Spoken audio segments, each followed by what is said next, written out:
It's the Real News Network. I'm Sharmini Pires coming to you from Baltimore. Hurricane Irma passed over Puerto Rico on Wednesday, causing widespread damage and power outages. The hurricane could not have hit Puerto Rico at a worse time because it is already suffering from massive economic crises. Last June, its citizens voted in favor of statehood, hoping to gain some degree of self-determination and economic assistance. At the moment, however, there is no relief of economic situation that will only get worse in the coming months. Joining us now to analyze the Puerto Rico's dire economic crisis is Mark Weisbrot. Mark recently published an op-ed article in New York Times with the headline, "Strangling Puerto Rico in Order to Save It." Mark is the co-director of the Center for Economic and Policy Research. His most recent book is Failed: What Experts Got Wrong About the Global Economy. Thanks for joining us again, Mark. Thank you, Sharmini, for inviting me. Mark, in your New York Times article, you compare the economic crisis in Puerto Rico to the one in Greece. Compare the debt levels of each of these economies, and how do they measure, and how do they plan to overcome it? Well, they're both very clearly unsustainable debt, Puerto Rico more than Greece. But Puerto Rico is not getting even the kind of, well, it hasn't had the debt relief even that Greece has had, and it doesn't have, IMF loans or anything like that either. In fact, it's much worse because they've already suffered a lost decade, and then the oversight board that President Obama appointed last year, which came up with a plan for Puerto Rico, if the plan goes as it's supposed to, Puerto Rico will have another lost decade. And it's even worse than that because they didn't take into account the effect of the austerity measures on the economy going forward. And they're also not taking into account that the creditors, including hedge funds, are already suing the government because they're only going to get a fraction of their debt under the plan. And so that too will create further instability. So you're talking about really indefinite stagnation for Puerto Rico. That's the future they're looking at right now, unless something drastic changes. Right.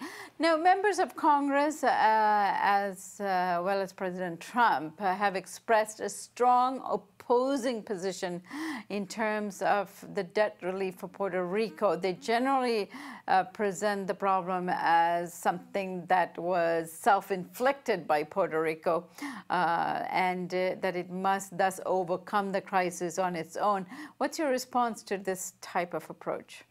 Well, first of all, it's impossible. I mean, they have $73 billion of debt, and this austerity plan over the next 10 years, which really squeezes the country with massive cuts in spending and healthcare and everything else, and education. Their electricity system, as you can see from this latest, from the hurricane, is already been knocked out, the majority of it in the island.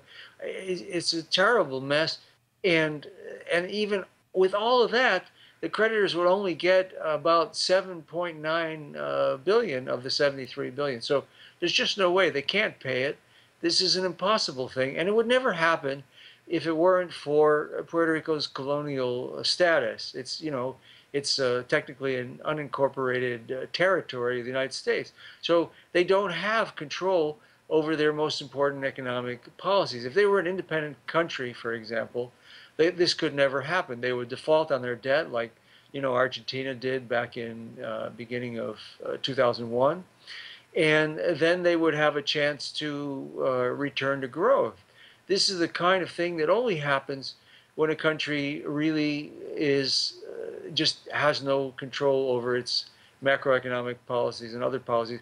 And of course, part of the reason they're in the mess in the first place is because they were hit by a number of external shocks since the 90s that were not of their own making. They were a result of decisions that were made by the US government or by result of international treaties that the U.S. negotiated, like the WTO, for example, that they didn't have a voice in and they couldn't really adapt to without having, again, control over their economic policies. Right. And as you just said, there's been a history here in terms of what has driven them into this kind of a crisis. And on top of that, we have a management system imposed on them that isn't working. And then now we have this Hurricane Irma, which has hit the region, and things are going to be obviously very bad for Puerto Rico. They'll be worse off. What do you think, given all these situations, what can be done in order for Puerto Rico to be lifted out of the crisis it's in? And this is, ideally, of course, but if you had the chance to talk to those who make those decisions around Puerto Rico, what would you be saying to them? Well, they'd have to have a debt relief and a debt restructuring. And so something like Argentina had after they defaulted, for example, that postponed their interest and principal payments so that they could first recover economically, which they did. They grew nearly 60% in 6 years. And Puerto Rico, again, is projected to shrink for decades. This is very rare, actually, to have this kind of prolonged economic decline. And it's only a result of creditors trying to squeeze more out of the country that is possible, even if the country wanted to pay everything and suffer. It's just not even possible. So yeah, that would be the first thing. And then they would need some kind of fiscal stimulus to get the economy going at first. And then, over time they could pay, ironically, they could probably pay more than the 7.9 billion that they're being squeezed for now if they were allowed to return to growth. But right now it's just, this board was appointed by President Obama. It's not representative of any interests in Puerto Rico. And then you have the creditors, and you have a bankruptcy-like proceeding right now, even though they can't have actual bankruptcy. So you have all these forces just trying to squeeze them, trying to get their piece of whatever's going to be left, and nobody looking out for whether the island can recover. And it's really terrible. I mean, already they've got 46% poverty, 58% child poverty, which is almost 3 times the level of the United States.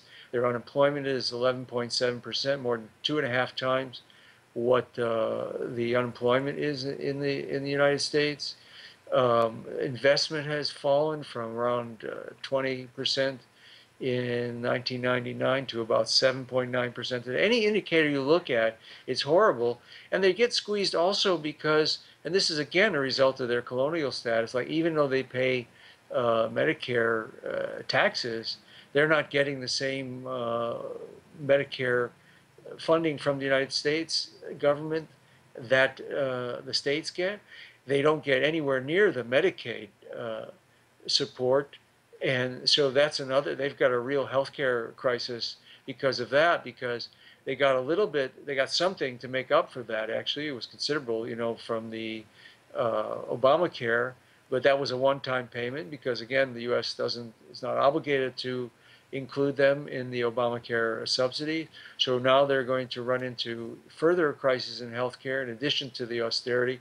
So you're talking about just a terrible collective punishment that is right now scheduled to go on for decades. Now, what is the status of the application for statehood? It seems that if they were officially a state, they would obviously be getting more assistance and aid, as you just described. So what is the status of their application? Well, there's nothing going on with it now, and there's nobody considering it in the U.S. Government. So, I mean, the best you can say right now in terms of here is you do have some members of Congress who were against the so-called Promesa Act, the act in last year that established this financial oversight board that produced this terrible austerity a plan which, again, the creditors rejected because they didn't get enough, from their opinion, out of it. So you had some resistance to that in Congress, but not nearly enough at this point. All right, Mark. We'll keep an eye on this and hope to have you back. And if there's any updates, let us know. Thank you. And thank you for joining us here on the Real News Network.